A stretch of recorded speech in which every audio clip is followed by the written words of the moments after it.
Hello, and welcome to SIMRadio here on the Sisters in Music Network. It's Monday Music Madness, and you're tuned into Mixing It with Nicki Kris.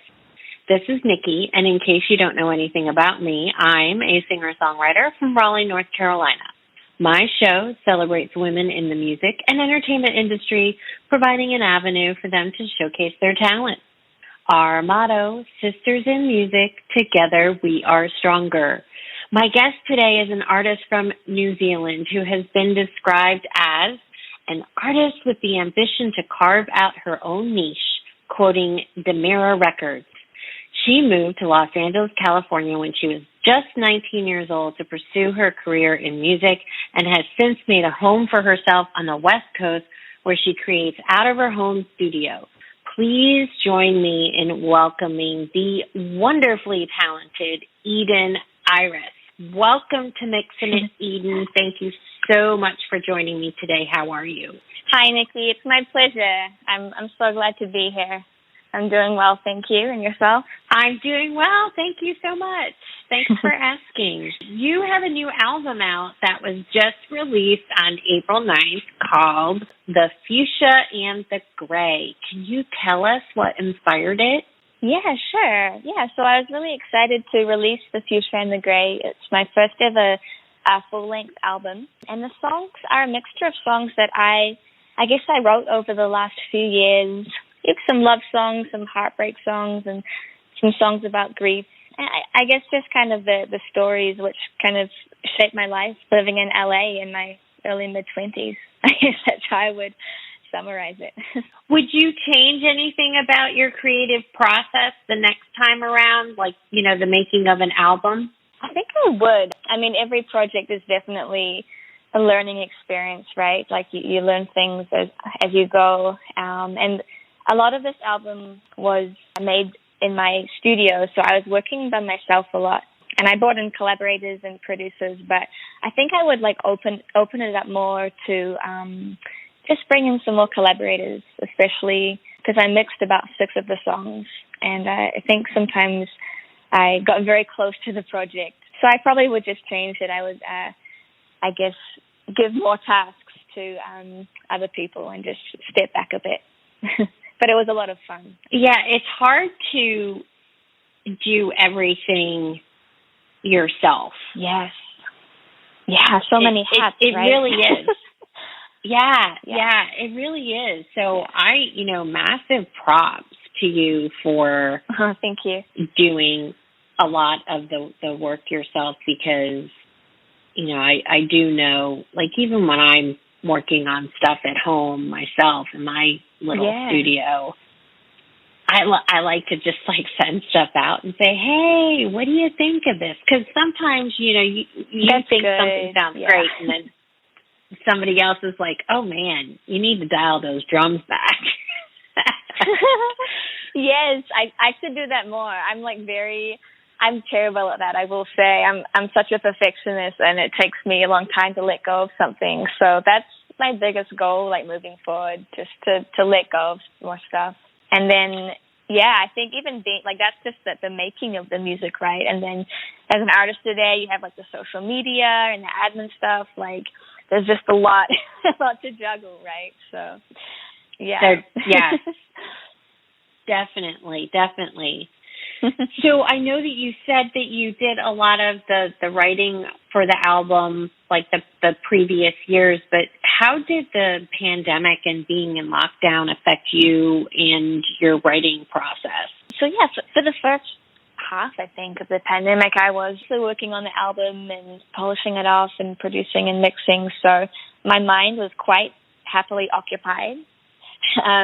Which was good. And then when I finished it, I just kind of had this, like, space to fill. And at times it was hard to find, the same stimulation that I normally have from my writing, like being out in the world and interacting with people. I guess I got into a much more, like, introspective, maybe darker place with my writing. I read quite a bit of Jack Kerouac, movies and documentaries on hiking, and just kind of dove into this rabbit hole. which I probably wouldn't have otherwise. So it was interesting, but I wouldn't say it's better or worse. I just say it's a different kind of process. Yeah. Yeah, definitely. Did you get into any type of spirituality type of methodologies and things like that maybe, to help your creative process at all during that time as well? Yeah, I would say I really discovered hiking properly for the first time last year. And I found that to be a very spiritual experience. Going to the top of a mountain and just focusing on a very steady incline and just being immersed in nature. I kind of tapped into this new. I would say it was a spirituality because I kind of had more musical ideas and melodies and lyrics come while I was walking and hiking, and I never really had that before. Oh, that sounds cool. I might have to do that the next time I go out to California. I have heard quite a few people that I know when they go there, they do a lot hiking, and I might have to tag along next time and check some things out. It's a good place. It's not short of any great hikes. Yes, definitely. Yeah. I'd like to play one of the songs from the new album, Death is a Teacher. Before we do, though, can you tell us a little bit about it? Sure. Yeah, so this song is probably, I guess I would say it was probably the hardest song I've ever written in my life. It definitely came from a place of grief when a friend of mine passed away. And on the day I found out, I just went to my computer and I just made some music and didn't really think much of it, just to distract myself and process everything. And then I would come back to the song now and then over the next few years. And I had, life goes on and people, there are people that we love that sadly leave us too soon, or, just when their time has come. And I would go back to that song and kind of and just sing that chorus, and it would just, I guess, help me process those events. And then one day I was walking on the beach with my wife, and I think we were in Santa Barbara, and I was just walking along the beach, and then the last line of the chorus came. Death is a teacher. Every time I see her, I wonder how long it will be till I go, because I hadn't found that last line in all those years. And then that was it. And so I knew I wanted to put it on my album, even though it's not a very commercial song. It's a dark song. I wanted it to be the single and just the first song on the album. It is a dark song, but it's also a very beautiful song. At least that's how I've interpreted it. So hopefully everyone will feel that way as well, because I actually do think it's a brilliant piece of music. Wow, so thank you so much. No, I'm trust me, I'm dead serious. Dead serious. That is awesome. No pun intended either. No pun intended with the dead word. But anyway, here is Death is a Teacher off the Fuchsia and the Grey album by Eden Iris.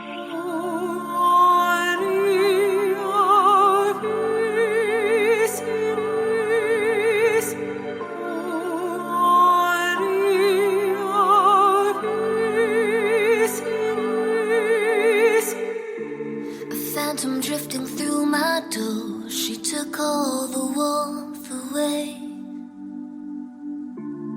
I am only death, my child, you don't need to be afraid. She was covered in a long black cloak when I let her in. Standing there in the darkness, I saw the light within. Death is a teacher. Every time I see her, I'm letting someone go. Still I receive her when she's at my door. I greet her with my head hung low. And when I'm afraid, she lights up the stage. Her whispers, they lead me home. Death is a teacher. Every time I see her, I wonder how long it will be till I go.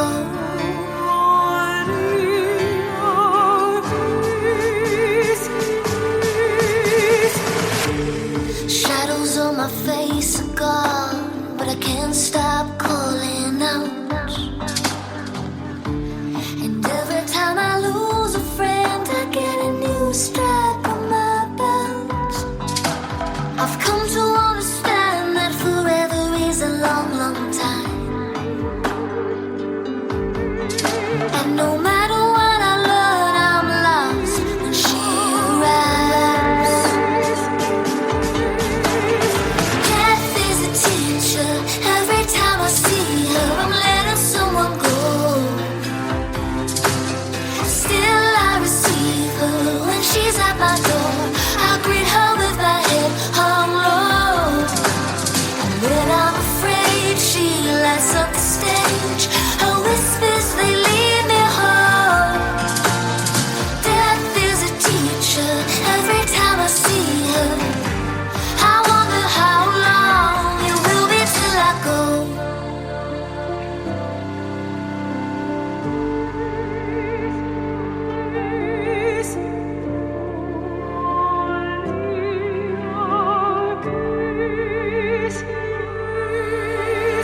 Close my eyes, I cannot see. In darkness, she surrounds me. Death is a teacher. Every time I see her, I'm letting someone go. Still I receive her when she's at my door.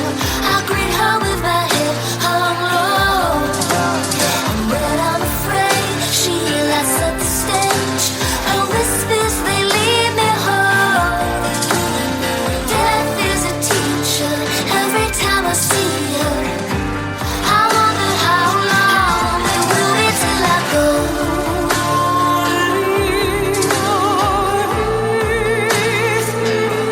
It will be till I go.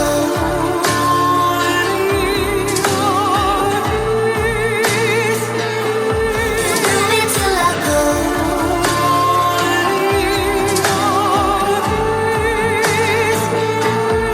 will be till I go. I wonder how long it will be till I go. Like I said, I absolutely love that song. And the first time I heard it, which is Oh my God. how I know that it's a brilliant piece of music. And the production is superb. Now, one of the things that stuck out with me on this song is I don't know if you know who she is or who you've ever heard of this artist, but I get, and even listening to your other songs, because I've actually been going out and listening to a lot of the music that you have out there, I get a Donna Lewis vibe from you. Do you know who that is? I don't, but I will definitely have to listen to her. Donna Lewis. Yeah, so she sings that song, I Love You Always Forever. It's like an 80s. It was like really big in the 80s, but I think she like just recently released a video of that. I don't know, maybe 2010 or something like that, but your tone is very, very close to hers. I love it. Absolutely love it. So check her out. It's Donna Lewis. Thank you, Nikki. But I definitely... Awesome. You're okay. welcome. I'll check her out. Yep. Yep, check her out. Very cool. I will check her out. All right. Yes. But I'm curious to know who your main influences are. Oh, my main influences would be definitely Kate Bush, Tori Amos, Stevie Nicks, Leonard Cohen, John Martin. Those are probably my top 5 influences. I'm a Stevie Nicks fan, so right on. Nice. Yeah, I've seen her in concert twice. Oh, man, so powerful. Like, yeah, really, really good stuff. And I was listening to all those artists, you know, when I was a teenager and everything, and I go back and listen now, and I think the influence just really stuck with me. So even when I discover new music, I just that's what still gives me goosebumps. So. Excellent. How old were you when you first started writing music? I was about 14 when I started, like singing songs on the street that I wrote when I was busking. So I was writing then, but I didn't start taking it seriously probably until I left high school when I was 18. And I kind of really dove into it. And has your writing process evolved since you first started? It definitely has. Something recently that's happened to me, I started out writing on the guitar, and I've had this kind of hand injury over the last few years, which last year really stopped me in my tracks with playing the guitar.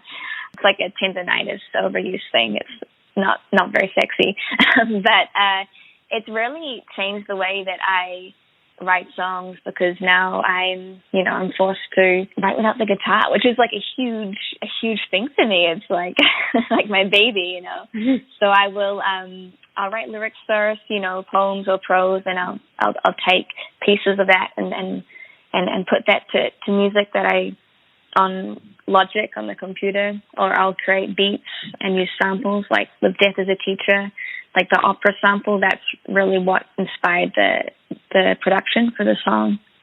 So yeah, that's been something that's definitely changed. That's very interesting, because I have something similar. I have struggled with carpal tunnel, and I play the piano.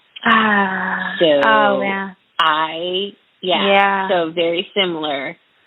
So I do a lot of the same stuff that, yep, I do. And I do a lot of the same things that you do with, a lot of people I know don't like to do like the beats or loops or things like that, but I use them mainly to get like my ideas down.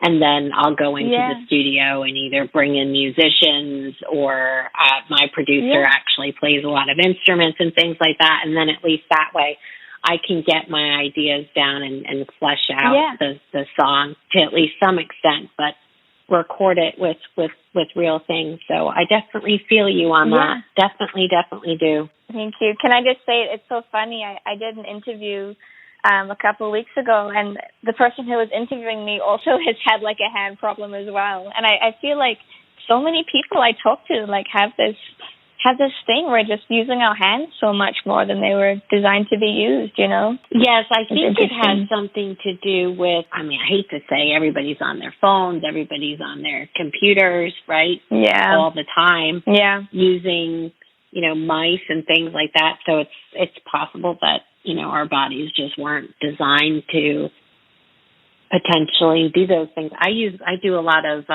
voice, talking and recording and things like that, so that I don't use my hands as much with texting. I'm always talk texting. Yeah, me too. It's a good one. Yeah, definitely. So I'm going to ask you my signature question, because you're a songwriter, so you get my signature question. I ask every songwriter that comes on the show. So I'm going to ask you this question before we take a sponsor pause. Do you have any songwriting tips that you would like to share with our audience? Anything particular that you may have learned that you would like to pass on? I would say, I guess the biggest lesson that I've learned is really just to listen to how my body is reacting to what I'm hearing and what's going on in the room. I've been in situations where I've forced myself to work on a song, and I'll just like drill it into the ground. Like I want to get that last line. I got to get that phrase. And I just learned that it's better to let go. And it's just the creative spirit can be very elusive. And if I do let go, then those ideas will be much more likely to come. So it's kind of just trying not to control it, but at the same time, showing up every day and flexing that creative muscle, I think, is a really good thing to do. When the muse is there, you can capture it. Something like that. I hope that's great helpful. Advice. No, that was great. That's wonderful. So, perfect time to stop and take a short break. Hear from a word from one of our partners in podcasting, the fabulous Lady Dang. Love her. She is awesome. So she's going to give us a little sponsor pop, and we'll be right back on Mixing It with Nicki Kris here on SIMRadio. Hey, this is Lady Dang, and you're listening to Mixing It with Nicki Kris on the SIMRadio network. Check out my new single, Wonder Woman, now on Spotify. Sisters in Music, together, we are stronger. And we're back on Mixing It with Nicki Kris on the SIMRadio network, and my guest, the multi-talented singer, songwriter, producer, Eden Iris. Hello. What is... Again? Hello again, yes. What is something that has been a challenge for you being in the music industry? It's a good question. Man, I'm trying to find the one thing. I think it would be that there are so many other things which kind of distract from the music itself. I found myself in kind of with trying to make it and hustle and survive. I've kind of found that at times my love for songwriting and for music has taken a back seat when I'm like really focused on the promotional side of it, or trying to make money off my music. So I think that's been a challenge, I guess, trying to commodify it. But yeah, learning that as I get older to just enjoy it, and just enjoy the ride. Yeah, it's tough because there is a lot of ways to monetize music, but you have to. It's work. It takes a lot of work. It's just like everything else. I mean, not only do you have to make the music, and you have to do the social media and everything else that goes along with it, but it takes a lot of work to also do the whole sync placements and finding those people of who you need to connect with and networking and everything. It definitely is. My philosophy is always we're all running and managing our own businesses for the most part, right? Yeah. Some people have, some people have publicists and management and things like that, but you're still running your own business regardless of whether you have people helping you or not. So it's definitely challenging. What do you like to do apart from writing music? Okay, we said hiking, but is there anything else that you like to do? I love going for like a big swim in the Pacific Ocean. That's something else I do enjoy. I would also play a little bit of PlayStation to unwind. And I'm a foodie, so I love to cook, and I love discovering new restaurants. Oh, that's fun. Any good ones that you would recommend? In Los Angeles? Yeah, sure. What's one of your favorite restaurants? Sure. Well, I'd say World Empanadas in Burbank is really, really amazing. It's beautiful. They've got vegan empanadas and meat empanadas. They're my go-to at the moment. Ooh, awesome. All right. Next time I come out there, I'm going to have to go there. You said vegan, so I can. All right. Yeah, I have a gluten allergy, so I tend to, if I find vegan food, I'm usually pretty safe to some extent, but usually when people have vegan food, they also make gluten-free food, so that's where I tend to, and some of the, I've had vegan food where you're just like, okay, there's no way that this doesn't have, there's no way that this doesn't have X, Y, and Z in it, right? You're just like, okay. Yeah. Excellent. Well, I would like to play another song from the album, but I would love for you to tell us a little bit about it. So I'm going to play New Year's Eve, Give Me Something Good. So what's that one about? So that one's like, I guess the scene I was imagining in my mind when I wrote that one. It's just like a couple who are about to break up on New Year's Eve, and they're just like screaming at each other, give me something good.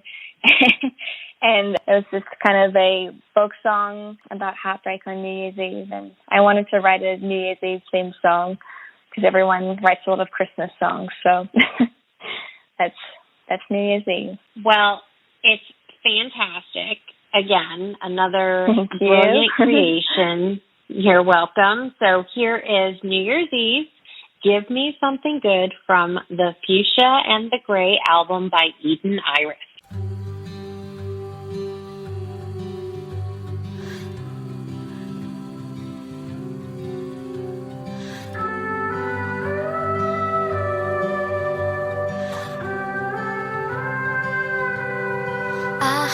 these habits well.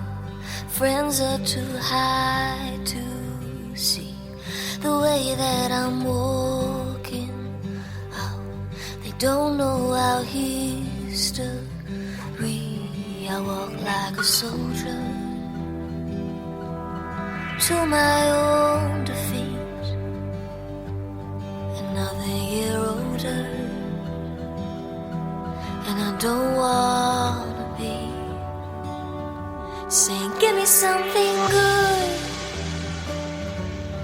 Tell me what you want to see. I don't feel what I should. Now you're telling me on New Year's Eve nothing lasts forever. And maybe I don't want to see that it isn't getting better. I'm coming down on New Year's Eve saying, give me something good.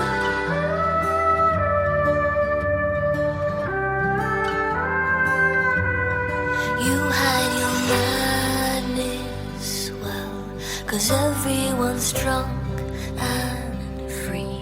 I know things aren't working out. That's why you keep telling me go out with your friends. So I'll stumble home at 3. But in my defense, you weren't waiting for me. Give me something good. Tell me what you want to see. I don't feel what I should. Now you're telling me on New Year's Eve nothing lasts forever. And maybe I don't want to see that it isn't getting better. I'm coming down on New Year's Eve saying, give me something good. Give me something good. Oh, give me something.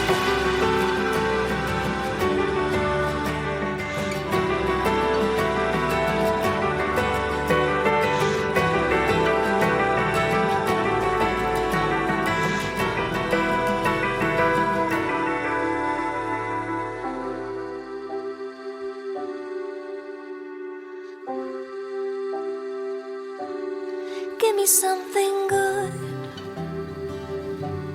Oh, tell me what you want to see. I was hoping that I could, 'cause you've always been enough for me. But nothing lasts forever. And maybe I don't want to see that it isn't getting better. Now I'm begging you on New Year's Eve, give me something good. Give me something good.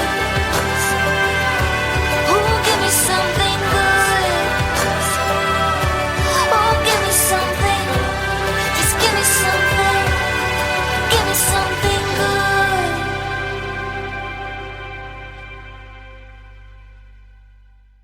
Like I said, I really love it. And it's so funny that you mentioned that you wanted to write a New Year's Eve song and not a Christmas song, because when I was listening to it, I'm like, oh, this would be really fun and really cool in like a TV series or holiday film, so we have to do we have to find like a end of the year type of holiday film for that song, because it definitely would fit in there. Definitely. Yeah, that's cool. And again, listening to you, you have such a pure tone. It is just so pure, and your music is so easy to. It is. It's really easy to listen to. It's very. It's almost comforting. When I was listening, that's cool. I just really felt almost like you were talking to me personally. I know you weren't talking to me personally, but, I just can get the sense of the feeling that you put into your music, and it definitely comes out. And I think your album is absolutely fantastic. So for my listeners, thank you so much. y'all need to go get this. The Fuchsia and the Grey. It is fantastic. Oh, thank you, Nikki. It's so sweet. You're welcome. Wow. So amazing, and it makes me feel so warm because I making this album, in a pandemic, obviously you can't tour it or at the moment or anything. And it was just a lot of hours in this room, and sometimes you wonder, like, is it worth it? Is anyone going to hear it? That's just so sweet to hear your kind comments about it. Thank you. It's really awesome. You're very, very welcome, and your time was very well spent in that room, let me tell you. Before we sign off, though, anything else you'd like to share with our listeners? What about social media? Where can they find you? Obviously, things are starting to open up. Are you going to be doing any playing out, anything like that? So, give us kind of like a lowdown of maybe the next 6 months plus your social medias. Sure thing. Right. So, social media. I'm on all social media, Eden Iris Music, on Instagram and TikTok and everywhere. Eden like the garden, Iris like the flower, as I would say at gigs. And I'm working on promoting my album. I guess it came out around a month ago. So I'm in writing mode at the moment. And when things open up around Los Angeles, I will be performing live. I don't have anything booked yet. So I guess the best thing is to listen to my music wherever you like to listen. And I'll stay in touch. Excellent. And we will certainly do that. We will keep in touch. Yeah. And that'd be great. Yes, we are definitely going to keep in touch because we will be having something in Los Angeles in January under the Sisters in Music umbrella. So we will definitely keep in touch. And very cool. I'm also going to keep in touch with you because I would love to get you on one of our Instagram lives. So we'll talk offline about that. But I'm going to prep it so that our listeners can keep an eye out for that as well. So we're going to get Eden somewhere along the line to do an Instagram live for us because I think y'all are going to love seeing her, hearing her, and hopefully we can get her to perform something for us live as well because that's always fun too. So with that, I would love that. All right, we're going to make that happen. I will contact you offline, and we're going to make that happen. We're going to get that scheduled. Y'all heard it here first. We're getting her on Instagram Saturday Live. I'm going to be so excited. Yeah. So in the meantime, though, awesome. Yay, Eden, thank you so much for joining me. It has been a fantastic pleasure. I am so stoked for your new album. I wish you much success with it. It is absolutely brilliant once again. And to everyone listening, thanks so much for tuning in for Mixing It. On behalf of SIMRadio, this is Nicki Kris. Until next time, keep on mixing it.